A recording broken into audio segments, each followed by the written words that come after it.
you see this massive investment boom. You see, serious people in the private sector and the public sector. There's a sense of something big coming here. And, it feels like what that will be is it will eliminate some jobs. It will create some new jobs. And the question really is for many people who will it augment their labor and make them more productive, or will it eliminate their job? And I just don't think we know that. It's too early to say.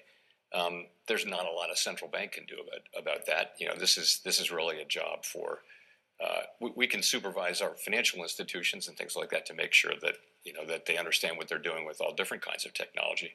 But it also, like everybody else, we're meeting with all the experts and asking ourselves what will be the effects on productivity, on inflation, on growth, and will it be enormously displacing, and if so, of whom? One thought is that it'll be more people doing white collar jobs who are writing press releases and things like that. So we just don't know. It's something we're investing a lot of time and effort. We're not using generative AI. We're very carefully looking at that. Earlier forms of AI are in fairly common use in American business, and I believe we use some of that.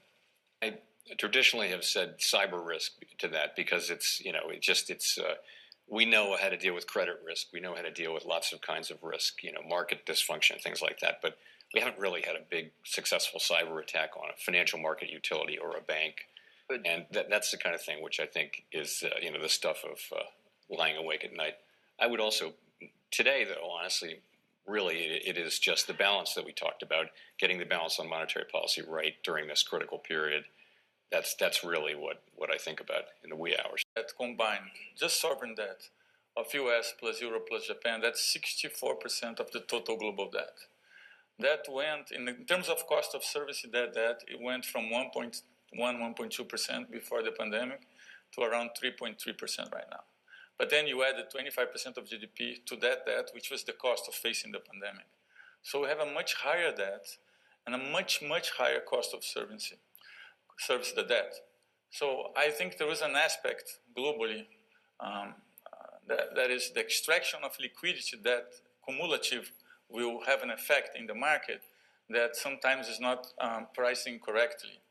And if you think about what we have to do right now, we have to pay for the cost of the transfer programs that we did. We need to pay for the cost of the green transition, which is somewhat expensive. We need to pay for the cost of the fragmentation, which you look at the surveys and it's very costly for companies and for governments. We need to pay for the cost of the low-income countries that spent very little during the pandemic and now need support. We need to pay for the cost of demographics. And there is a surge in consumption of energy that needs to be paid because of the innovation. So we have a lot of bills to pay. We a lot of bills to pay. We are at the highest level of debt that we had in a long time. And I think sometimes I stop and I think it's time for us globally to think about a way to get to some kind of stable trajectory of the debt in the next couple of years. And it's not one country or the other. It's something that we need to do collectively because the global debt is very high and it's going to start taking a lot of liquidity from the markets. And the ones that will feel the effect are not the advanced economies, are the emerging economies, emerging market economies. And the low-income countries are feeling that effect already. And you think the market is mispricing this risk?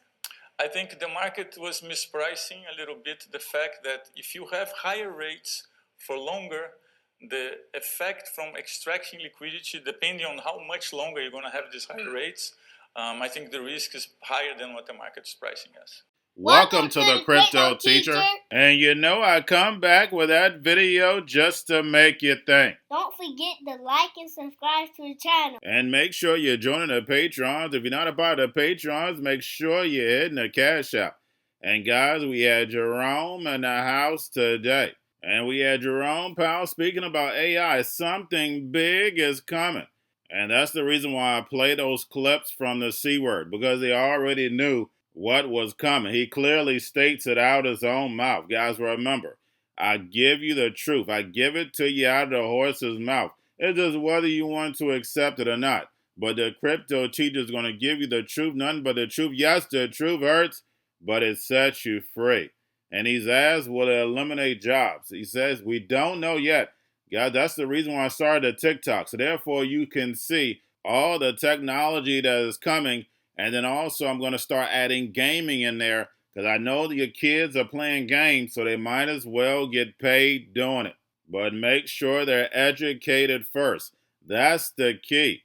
Those who understood the Federal Reserve fractional reserve lending and that credit was great if you're using it for business, bad if you're doing it for personal, they won. If you understand the devil's system, you won't fall for the tricks. And remember, the crypto teacher told you. And what did Jerome Powell bring up, guys? This is amazing. You can't make this stuff up. He brought up cyber attacks. That's one of the events that keeps him up at night. And we know the big one is coming. And then we had Brazil's Roberto from the central bank, and we know the president of Brazil and the central bank have been bumping heads. At least that's what they want us to think. But Roberto came with the truth, speaking about all this debt and what is taking the services debt. This thing about the United States is taking over $1 trillion to service the debt. And that's the reason why Jerome Powell states all the time, this is unsustainable. And that's the reason why we know the government is going to do what? It has to shut down. It has to get this budget together because, guys, remember, real-time settlement is coming and they need liquidity. This fractional reserve lending system is out the window. But it is a plan and moves in phases. And Roberto also talked about the yield curve. I left that clip out. But definitely he gave us the truth when it came to the numbers. And then we had Jerome Powell trying to bully the host. That was hilarious. And we had Christina Lagarde on AI, stating that they already use it. And we know definitely the Fed is using it, whether Jerome Powell wants to admit it or not. Remember, guys, all this inflation, these higher interest rates for longer, is all for the fourth industrial revolution. The drums are beating. The geopolitical events, the cyber attacks, all the movies that are going on to distract the masses, it's all for the fourth industrial revolution. Whether robots, algorithms, and drones take the economy over, pay each other with crypto, and the sheep go inside the metaverse. And remember, the crypto teacher told you, because he knows, when it comes to the NWO, it's all planned out. You have a wonderful day. Employment, price stability. So in our political economy, we stay out of that. Right, but it has implications for price stability, surely, and maximum employment. Again, we're not looking to be. This is exactly what we're not looking to do, which is Understood. to become players on issues like tariffs. I mean, because it affects. I mean, literally everything. All these things affect inflation and jobs, but. Notwithstanding that, there are others in the elected government who are responsible for trade policy. We don't comment. That's all. Understood.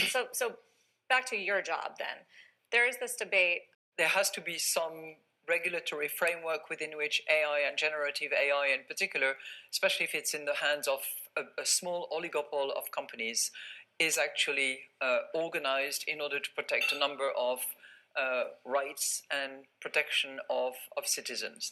I would start from that, which is not where we are for the moment, although there are attempts to organize in a better way, as was the case with internet, on a global basis, the use of generative AI. So point number one. Point number two, and I will let Roberto talk to that point because he's more of an expert than I am, the question of how much energy is used in order to test large language models is really something that is not often in discussion, and yet it matters enormously. Third, the impact that AI will have on growth, on inflation, on productivity, I think is yet to be determined. I think most people would agree that it will have an impact throughout the ladder of jobs in most segments of the economy, in areas where mechanical developments have not historically affected jobs in particular. And it will require significant amount of training and constant upskilling of people so that they can adjust to artificial intelligence, use it, and not be victims of it. I would add to that I think we at the ECB are using artificial intelligence, try to do it in a safe environment without being hostage to those companies that would like to have access to the most private of our data. So it does require a cautious management and enough control without preventing the innovation and the creativity that people can apply in the use of these tools. We use it in models. We use it in whenever we need a lot of language mining, and whether it's structured or unstructured data for that matter, we use it, and we are constantly pushing the frontiers of that. But as I said, cautiously, because we need to protect data, and we need to make sure that there is enough human judgment involved in the process of this use of artificial intelligence, so that we are not either hostage to the mechanics itself. We have plenty now on the use of AI on companies. What you have in terms of empirical evidence up to date is that the companies that use AI to enhance existing labor have had better results than companies that have replaced labor for AI. So that's something that we know. It doesn't mean that some jobs won't be replaced by others, as it was said.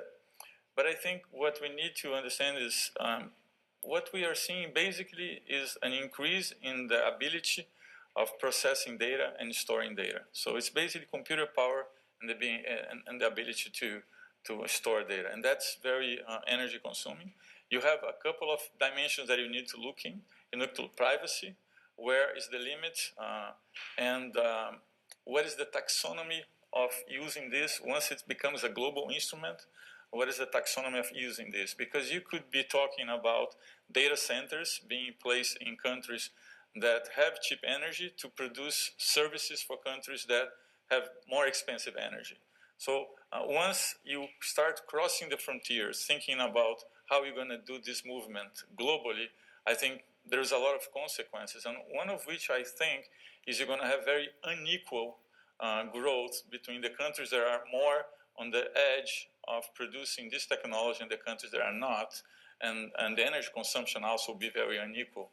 So I think globally we need to look at how we're going to connect the dots and create more or less a taxonomy for this development to be sustainable. Going to a different economy, and we're going to be learning more about that as we go. But clearly, we're learning that things can be done from remote locations. We're learning that technology can replace people even more than we thought.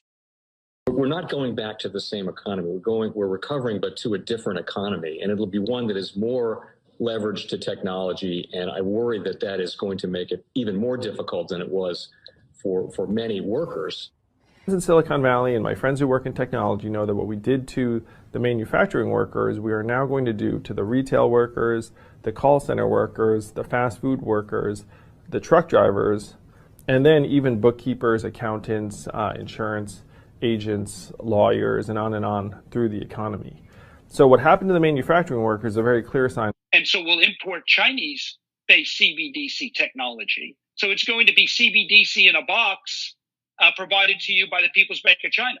But every stock, every bond, every currency, every commodity, every piece of art, every private business, every piece of real estate will eventually be a token on a blockchain, an entry on a ledger, permanent and immutable.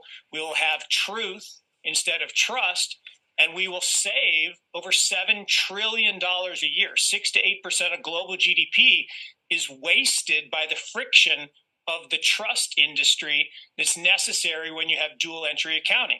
With triple entry accounting, which is what a blockchain is, we get rid of all of that friction. It's a beautiful future. Like what you see in China and their social credit scoring systems, right? If we get identity wrong, it could be a tool to enslave humanity. And if we get it right, it could be a tool to liberate humanity. And as an American, I'm obviously rooting for the one that's on the side of freedom. Bitcoin is an international asset. And also, I do believe the role of crypto is, it's digitizing gold. I actually believe this technology is going to be very important. Look at it. We have been part of a huge revolution in investing through ETFs. We believe that ETFs will be changing the whole way we invest. Many people still use it as a means, well, people are investing it for indexing. No, the majority of people who are putting money in in ETFs are active investors that are buying exposure. The entire bond market is being transformed as we talk right now. I believe the next generation for markets, the next generation for securities will be tokenization of securities. We will, and if we can have that distributed ledger that we know every beneficial owner, every beneficial seller, we all have our code of who's buying, who's selling, instantaneous settlement. And think about it, it changes the whole ecosystem. Chinese bank ICBC has been hit by a ransomware attack, and the U.S. Treasury market, as a result of that, has been disrupted. This, according to the Financial Times. We're getting it more right now with Bloomberg's Shonali Basak. Shonali, what do we know? Listen, we have the Financial Times now reporting that ICBC, one of China's largest banks here, was hit with a ransomware attack. And remember, they're a very significant intermediary in the Treasury market. The SIFMA has told its members that this has been part of the reason here that the system is kind of clogged up, if you will, during that auction that we saw a little bit before. The attack had prevented ICBC, according to the Financial Times, from settling Treasury trades on behalf of other market participants. A large executive at a major bank also telling the paper that such a large party on the fixed income clearing corp creates major concerns, potentially impacting the liquidity of Treasury markets. Now, it was not just a poor auction. It was absolutely lousy, and you know, when the dealers have to step in to save a treasury auction, that's a rare occurrence. And Cryptoteacher and the new World Order book, plus the 3 kids books, is time to re-educate. Also, new to cryptos, Coinbase, Bitrue, Binance. Do not forget book links and crypto links are in the description. The stock channel, guys. Don't forget to go like, subscribe, spread everywhere. You have your Kobo, your chip stocks, your banking, your gaming. While everybody's sitting at home, get home stocks, the Seaver, the biotech stocks. And while everybody's at home wishing, they were still getting that free money. What are they doing? Drinking and smoking weed. Don't forget about those stocks, and you have a wonderful day. The most powerful person in the world is the storyteller. The storyteller sets the vision, values, and agenda of an entire generation to come. Steve Jobs. And guys, you know I truly believe in this. When you look at the New World Order, they're the storytellers. And that's the reason why I wrote my New World Order book. But guys, now it's time to change the current generation. And I wrote 3 kids books. You know I love the Trinity because I understand the power that's in it. So I have 3 books. We have an opportunity to change the generation, to educate, not just me, but I want to show you that I take action on a daily basis. And I want you to take action on a daily basis. Whether it's your job, whether it's in your community, we have an opportunity right now to educate the masses. I posted this on my Twitter account. Please share, but this is a short clip of the 3 books. There's going to be a clothing line and action figures. Please get these books for your kids, nephews, cousins, friends, so therefore we can start the re-education now. Because as we see, the 4th Industrial Revolution foundation is definitely here. Robots, algorithms, drones, taking humanity out the picture. We have to re-educate.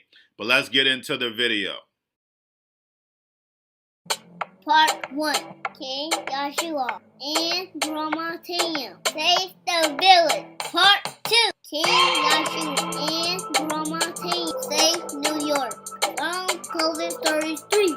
Part 3. King Joshua and Grandma Tam goes to China. It's mandatory to get part 1, part 2, and part 3 of this series. It's time to re-educate Generation Z.